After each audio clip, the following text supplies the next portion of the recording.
ഞാൻ തെയ്യത്തിൻ്റെ ഫീൽഡിലേക്ക് ആദ്യം തന്നെ വന്നത് വേടം കെട്ടിയിട്ടാണ്. അത് ഒരു 5-ാം വയസ്സിൽ ഞാൻ വേടം കെട്ടി. അതിന് ശേഷം ഇതിനോട് ഒരു വലിയ ഒരു ആരാധനയും ഒരു ഭയഭക്തി ബഹുമാനം തോന്നി. പിന്നെ നമ്മളെ പൂർവികന്മാർ ആയ എല്ലാവരും ഈ തെയ്യം കെട്ടി വളർന്നു വന്ന ആ ഒരു പശ്ചാത്തലത്തിലാണ് ഞാൻ വളർന്നത്. അപ്പോൾ സാധാരണയായിട്ട് ആ ഒരു പശ്ചാത്തലത്തിൽ വളരുന്ന ഒരാൾക്ക് ഇതിനോടൊരു പ്രതിപത്തി കൂടുതലാണ്. അങ്ങനെ അതിലുപരിയായിട്ട് എൻ്റെ അച്ഛൻ്റെ ഒരു താല്പര്യപ്രകാരം ഞാൻ 8-ാം വയസ്സിൽ വിഷ്ണുമൂർത്തിയായിട്ട് കെട്ടുന്ന തെയ്യം, അത് ആഴ്ചവത്ത് ശാസ്ത്രപ്പങ്കാവിലാണ് ആദ്യമായിട്ട് ഞാൻ ഈ വിഷ്ണുമൂർത്തിയുടെ കോലം കെട്ടാനുള്ളൊരു ഭാഗ്യമുണ്ടായത്. അങ്ങനെ പിന്നെ മലയ സമുദായത്തിൽ കെട്ടുന്ന എല്ലാ തെയ്യങ്ങളും, ഒരുവിധം എല്ലാ തെയ്യങ്ങളും ഞാൻ കഴിക്കാനുള്ള ഭാഗ്യം ഉണ്ടായിട്ടുണ്ട് ഇതുവരെ. അത് എൻ്റെ പൂർവിക കടാക്ഷവും ദൈവത്തിൻ്റെ ഒരു അനുഗ്രഹവും ആയിട്ട് കാണും.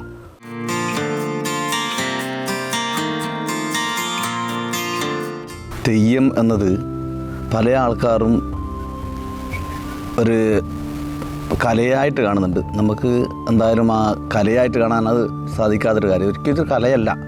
കല എന്ന് പറഞ്ഞാൽ നമ്മൾ ഇതിൻ്റെ അകത്ത് സംഗീതമുണ്ട്, ഒരുപാട് മന്ത്രങ്ങൾ വേണം, പിന്നെ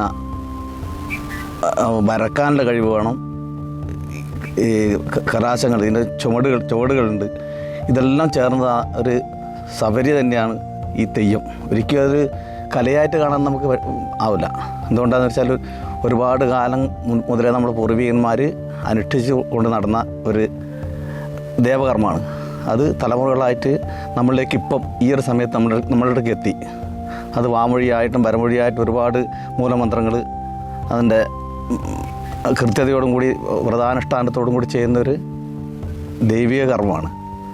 അപ്പോൾ ഞാനീ വഴിയിലേക്ക് വന്നത് ഒരു 5 വയസ്സുള്ള പ്രായമുള്ള സമയത്താണ് ഞാൻ ഈ തെയ്യത്തിൻ്റെ വഴിയിലേക്ക് വരാനൊരു ഭാഗ്യമുണ്ടായത്. എന്താണെന്ന് വെച്ചാൽ ചെറിയ പ്രായത്തിൽ നമ്മൾ നാട്ടുനടപ്പ് എന്നുള്ളൊരു കാര്യമുണ്ട്. അപ്പോൾ അതിന് ആടി വേടം കെട്ടുക എന്നുള്ളൊരു സമ്പ്രദായം ഉണ്ടായിരുന്നു. ഇപ്പോഴും ഉണ്ട്, എല്ലാ സ്ഥലങ്ങളിലില്ല. അപ്പോൾ ചെറിയ വയസ്സിൽ ഈ 5 വയസ്സുള്ള സമയത്താണ് ഞാൻ ആദ്യമായിട്ട് വേടം കെട്ടുന്നത്. വേടം കെട്ടി അതിന് ശേഷം എനിക്ക് ഇതിനോട് വല്ലാതെ ഒരു പ്രതിപത്തി കൂടുതലുണ്ടായി. അങ്ങനെ ഒരു ആദരവും ബഹുമാനവും ഒരു ഭയഭക്തി ബഹുമാനവും ഇതിൻ്റെത്തേക്കുണ്ടായി. അപ്പോൾ അങ്ങനെയാണ് ഞാൻ തെയ്യത്തിൻ്റെ വഴിയിലേക്ക് നീങ്ങുന്നത്.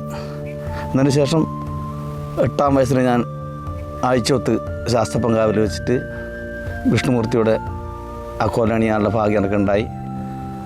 അങ്ങനെ മലയ സമുദായത്തിൽപ്പെട്ട ഒരുവിധം എല്ലാ തെയ്യങ്ങളും തെയ്യക്കോലങ്ങളും കെട്ടാനൊരു ഭാഗ്യം ഈ വയസ്സിൽ എനിക്കുണ്ടായിട്ടുണ്ട്.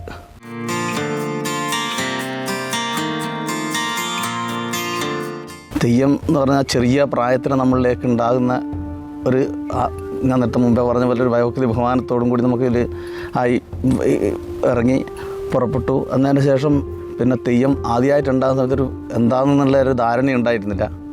പിന്നെ നമ്മളെ പൂർവികന്മാർ പറഞ്ഞു തന്ന വഴികളിലൂടെ അങ്ങനെ ഒരുപാട് ഇത് ഒരു വിധേന പഠിച്ചാലും തീരാത്ത ഒരു കാര്യമാണ്, സമുദ്രം പോലെ. അപ്പോൾ അങ്ങനെ ഈ കാര്യങ്ങൾ ചെയ്യാൻ വേണ്ടി ഞാൻ പിന്നെ അടയാളം വായിച്ചതിന് ശേഷം പിന്നെ ആദ്യം മുതൽ എൻ്റെ ഈ ദേവൻ്റെ മൂലമന്ത്രം അത് പൂർവികന്മാരിൽ ഇങ്ങനെ താഴ്വഴിയായിട്ട് നമ്മുടെ സമുദായത്തിൽ ഇങ്ങനെ പകർന്നു കൊടുക്കുന്നതാണ്. അതങ്ങനെ തന്നു. ആ ഒരു ദിവസം മുതൽ പിന്നെ ഇതിനായിട്ട് നമ്മൾ മെനക്കെടല. അത് പുലപ്പായി വർജ്യം പറയും. വ്രതാനുഷ്ഠാനത്തോടും കൂടി എല്ലാ കാര്യങ്ങളും അതിൻ്റെ അടുക്കും ചിട്ടയോടും കൂടി ചെയ്തു. ഈ തെയ്യായ അന്ന് വല്ലാതെ ഭയമുണ്ടായി. എങ്ങനെയാണെന്നൊരു പുതിയൊരു വഴിയിലോട്ട് സഞ്ചരിക്കുമ്പോൾ എന്താണ് അതിൻ്റെ ഫലങ്ങൾ എങ്ങനെയാണെന്ന് അറിയില്ല. ഇത് പറഞ്ഞു കേട്ടി കണ്ടതല്ലേ ഉള്ളൂ. അതിനോടൊരു ആരാധന കൂടുതലുണ്ട്. അപ്പോൾ അങ്ങനെ തെയ്യം ഇറങ്ങി ആടെ എത്തിയതിന് ശേഷം ഭയപ്പാടൊന്നും ഉണ്ടായില്ല. പിന്നെ കൂടെയുള്ള പരിചാരന്മാർ എൻ്റെ പ്രായമുള്ള അച്ഛനും അച്ചാച്ചനെല്ലാം കൂടെ ഉണ്ടായി. അപ്പോൾ അത് എന്താണെന്ന് വെച്ചാൽ ആ ഒരു ഒന്നും മനസ്സിലാവാത്തൊരു സമയത്ത് നമ്മൾ ഈ ഫീൽഡിലേക്ക് വരുന്നുണ്ടെങ്കിലും ആ ഒരു രംഗം അതെങ്ങനെയാണെന്ന് നിർവചിക്കാനാവില്ല. എന്താണെന്ന് വെച്ചാൽ പിന്നെ അണിയറയിൽ നിന്നെല്ലാം ആടയാഭരണങ്ങളെല്ലാം ധരിച്ച് തിരുമുറ്റത്തെത്തി ആടെ പ്രാർത്ഥന കഴിഞ്ഞ് പിന്നെ കൂടെ ഉണ്ടായിരുന്ന ഈ തോറ്റമ്പാട്ടിൻ്റെ ആൾക്കാരുണ്ടാകും കൂടെ. അത് രണ്ട് ഭാഗത്തു നിന്നും ഈ തോറ്റെന്ന് പറഞ്ഞാൽ ഈ ദേവൻ്റെ ചരിത്രങ്ങളും അതിൻ്റെ ഇതിഹാസങ്ങളെല്ലാം അത് എല്ലാവരും രണ്ട് ഭാഗത്തുനിന്നും പാടി. അപ്പോൾ മുഖത്തെഴുത്തും ഈ അടയാഭരണങ്ങളിലും നമ്മൾ അണിഞ്ഞിട്ട് ഉണ്ടാകുന്നൊരു അവസ്ഥയാണല്ലോ. അപ്പോൾ മറ്റൊരു ചിന്തയും നമ്മുടെ മനസ്സിലുണ്ടായില്ല. പിന്നീട് എന്തായി എന്നുള്ള കാര്യം എനിക്ക് അത് നിർവചിക്കാൻ പറ്റാത്ത ഏതോ ഒരു ലോകത്ത് അങ്ങനത്തെ ഒരു അനുഭവം ഉണ്ടായി.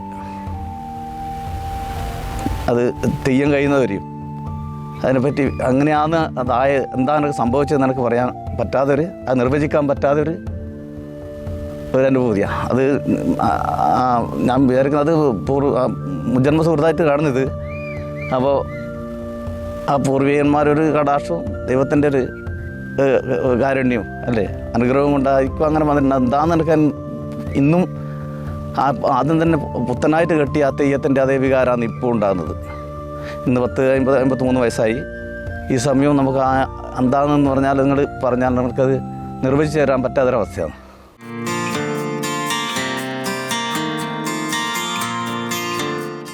പിന്നീട് പ്രത്യേകിച്ച് ഒരു തീച്ചാവണ്ടി പോലുള്ള തെയ്യങ്ങൾ കെട്ടുന്നുണ്ടെങ്കിൽ അപ്പോൾ ക്ഷേത്രേശ്വരന്മാർ ക്ഷേത്രത്തിലേക്ക് വിളിച്ച് അവിടെ നിന്ന്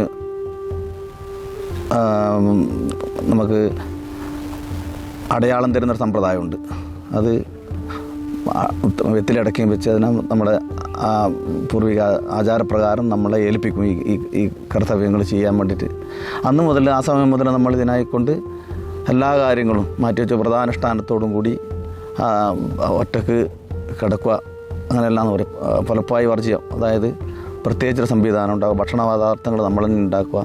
അങ്ങനെ പിന്നീട് ഉള്ള ഈ തെയ്യാവുന്ന ദിവസം വരെ ഇതുമായിട്ട് ബന്ധപ്പെട്ടുള്ള കാര്യങ്ങൾ മാത്രമേ നമ്മൾ ചെയ്യും. മറ്റ് പുറമേ പോകാനോ മറ്റ് ഒരു പൊതുസ്ഥലത്ത് പോയിരുന്ന് ഭക്ഷണം കഴിക്കാനോ ചാവിന് പോവുക അങ്ങനത്തെ സമ്പ്രദായം പാടില്ല. അപ്പോൾ അതിനായി നോറ്റ് നിൽക്കുകയെന്ന് പറയാം. അത് പിന്നെ ഈ തെയ്യത്തിൻ്റെ കാര്യങ്ങൾ മാത്രം, അതിൻ്റെ ചരിത്രങ്ങളും പുരാണങ്ങളും അതിൻ്റെ കഥകളും തോറ്റംപാട്ടുകളും പിന്നെ അതിൻ്റെ മൂലമന്ത്രങ്ങളും ഉരുവെത്തിക്കാനുള്ള ഓരോ മൂലമന്ത്രങ്ങളുണ്ടല്ലോ, അത് ഇത്ര ഒരു എന്നുള്ളൊരു ഇതുണ്ട്. അതുപോലെ നമ്മളത് തുടരാൻ വേണ്ടി അത് തുടരുക. പിന്നെ ഈ തെയ്യമായിട്ട് ബന്ധപ്പെട്ട് മറ്റ് പുറമേ ഒരു ചിന്താഗതിയില്ലാതെ അതിൻ്റെ കാര്യങ്ങൾ മാത്രം ചെയ്ത് ഈ തെയ്യായെന്ന് നമ്മൾ പൂർവിക സമ്പ്രദായം എന്ന് പറഞ്ഞാൽ നമ്മളെ അച്ഛനപ്പന്മാരെല്ലാം മരണപ്പെട്ട് കഴിഞ്ഞാൽ ഇന്നത്തെ മാതിരി പുറമേ മറ്റുള്ള ക്ഷേത്രങ്ങൾ കൊണ്ടാക്കുന്ന സമ്പ്രദായങ്ങളൊന്നും ഉണ്ടായിരുന്നില്ല. അത് അകംകൂട്ടുമെന്നാണ് പറയുക. അപ്പോൾ അങ്ങനെ ഒരു തെയ്യത്തിനോ നമ്മൾ ഈ അടിയന്തരത്തിന് പോകുന്ന സമയത്ത് നമ്മൾ വീത്തും വെത്തിലിയും വെച്ച് അവിടെ പ്രാർത്ഥിച്ച് എന്നതിന് ശേഷമാണ് നമ്മൾ ഈ ക്ഷേത്രത്തേക്ക് പോവുക.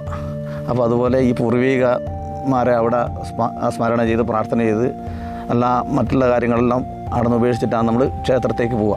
ക്ഷേത്രത്തേക്ക് പോയി ഈ ദേവൻ്റെ അണിയലങ്ങൾ മാത്രമേ ഉണ്ടാവുക. അവിടെ എത്തിക്കഴിഞ്ഞാൽ പിന്നെ ക്ഷേത്രമായിട്ട് ബന്ധപ്പെട്ടുള്ള കാര്യങ്ങളാണ്.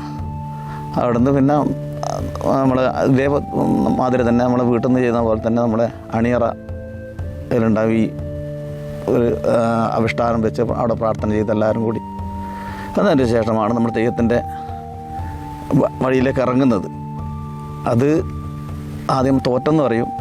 ഒരു വിഷ്ണുമൂർത്തി തീച്ചാവണ്ടിയാണെങ്കിൽ തോറ്റെന്ന് പറയും, വിഷ്ണുമൂർത്തിയുടെ തോറ്റം. അത് ഇറങ്ങി രംഗത്ത് പോയി കാര്യങ്ങൾ അതിൻ്റെ ചിട്ടാവട്ടങ്ങളും കഴിഞ്ഞതിന് ശേഷം ഈ വെള്ളകെട്ട് എന്നുള്ള സമ്പ്രദായമുണ്ട്. ആ വെള്ളകെട്ടുക എന്നുള്ള സമ്പ്രദായത്തിൽ കൊടിയില വാങ്ങിക്കുക എന്നുള്ള കാര്യങ്ങളുണ്ട്. അപ്പോൾ ആ ദേവന നമ്മളിലേക്ക് തരുന്നതാണ് അത്. അപ്പോൾ അങ്ങനെ അതിന് ശേഷം പിന്നെ നമ്മൾ തെയ്യായിട്ട് അത് രംഗത്ത് വരുന്നത് അണിയറയിലും. അതിന് ശേഷം തോറ്റം കഴിഞ്ഞ് ഈ കൊടിയില വാങ്ങിച്ച് നമ്മൾ വെള്ളം കെട്ടി അണിയറയിലേക്ക് വന്നതിന് ശേഷം പിന്നെ തെയ്യായിട്ട് അത് രംഗത്ത് വന്നത്. അത് നമ്മളെ ആടെ അണിയറയിലുള്ള പ്രായമുള്ളവരാ നമ്മുടെ അച്ഛന്മാരെ നമുക്ക് ഈ 21 ഗുരുജനങ്ങൾ സങ്കല്പത്തിൽ തലപ്പാടി എന്ന് പറയും. അത് കെട്ടി ഈ ആടയാഭരണങ്ങളെല്ലാം അണിഞ്ഞ് രംഗത്തേക്ക് വന്നു കഴിഞ്ഞിട്ടാകുമ്പം ആദ്യം ഈ ദേവന ഈ ഗർഭഗൃഹത്തിൽ നിന്നും ആ ചൈതന്യത്തെ ഈ കോലധാരിയുടെ ശരീരത്തിലേക്ക് ആവാഹിക്കും. അതിന് വരവിളി എന്ന് പറയാം. വരവിളിച്ച് തോറ്റം ചൊല്ലി, തോറ്റം എന്ന് പറഞ്ഞാൽ ഇതിൻ്റെ ഇതിഹാസങ്ങളും ഇതിൻ്റെ കാര്യങ്ങൾ, അതിൻ്റെ വഴികൾ എങ്ങനെ വന്നു, ഇതെന്തിനായി ഉണ്ടായി, എന്തെല്ലാം ഇതിൻ്റെ ചരിത്രങ്ങൾ സ്തുതികൾ ഇതെല്ലാം ഈ കോലധാരിയുടെ 2 ഭാഗത്തു നിന്നും ഈ തോറ്റം പാട്ട് പാടുന്നവർ പാടും. അപ്പോൾ നമ്മൾ ഈ കോലധാരിക്ക് മറ്റൊന്നും ചിന്ത ഉണ്ടാവില്ല. അതായത് ഇത് ബാഹ്യമായിട്ടെല്ലാം രൂപം ധരിച്ച് അണിയലങ്ങളെന്ന് പറയുന്നത് എല്ലാം മുഖത്തെ ചമയം തേച്ച്, അപ്പോൾ ബാഹ്യമായിട്ട് നമ്മൾ തെയ്യമാണെങ്കിലും അവസാനം ഈ വരവിളിച്ച് തോറ്റം ചെല്ലുന്നതിന് ശേഷം ഈ കണ്ണാടി നോക്കുക എന്ന് പറയുന്ന സമ്പ്രദായമുണ്ട്. അപ്പോൾ ബോധമനസ്സ് ഇതൊക്കെ നമ്മൾ കണ്ട് ബാഹ്യമായിട്ട് നമ്മുടെ തെയ്യാണെങ്കിലും ഈ ഉള്ളിൽ തന്നെ ഉള്ള നമ്മളെ മനസ്സിനെ ഇത് ഞാൻ തെയ്യാണ് എന്നുള്ളത് ആ ഒരു ബോധമനസ്സ്, ആ ഒരു ബോധ മനസ്സിലേക്ക് എത്തുന്നതിന് മുമ്പ് ഈ കണ്ണാടി നോക്കും കോലധാരി. ആ കോലധാരി കണ്ണാടി നോക്കുന്നതോടും കൂടി ഈ കോലധാരി ദൈവമായിട്ട് മാറി എന്നുള്ളതാണ്. തെയ്യം എന്ന് പറഞ്ഞത് തെയ്യം എന്ന് ലോപിച്ച് വന്നതാണ്, ദൈവമാണ് പറയുക. ദൈവം എന്നുള്ള ആദ്യം അങ്ങനെയാണ് പറഞ്ഞത്. അത് പിന്നീട് നമ്മളെ ഈ ഒന്നാമത്തേൽ ഈ ഭാഷേൻ്റെ പ്രയാസങ്ങളുണ്ടല്ലോ. അന്നത്തെ അഭ്യസ്ത വിദ്യരായ ആൾക്കാരൊന്നും ആയിരിക്കില്ല, നമ്മുടെ സമുദായത്തിൽപ്പെട്ടവരുടെ പൂർവികന്മാരായിരിക്കുന്ന ആൾ അതങ്ങനെ പറഞ്ഞ് ദൈവം പറഞ്ഞ് തെയ്യായി മാറി എന്നുള്ളതാണ്. അപ്പോൾ അങ്ങനെ ഈ കോലധാരിയുടെ ശരീരത്തിലേക്ക് ഈ ദേവൻ പ്രവേശിച്ചു കഴിഞ്ഞാൽ പിന്നീട് നടക്കുന്നത് എന്താണെന്നുള്ള കാര്യം നമുക്ക് വ്യക്തമായിട്ട് പറയാൻ പറ്റില്ല. അങ്ങനെയാണ് ഒരു തീച്ചാവണ്ടി എല്ലാം ചെയ്യുന്ന സമയത്ത് അങ്ങനെയാണ് ഉണ്ടാവുക.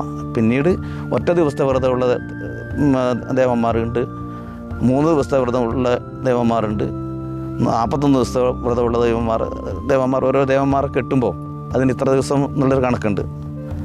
അങ്ങനെയാണ് ഇതിൻ്റെ കാര്യങ്ങൾ മുന്നോട്ട് പോകുന്നത്.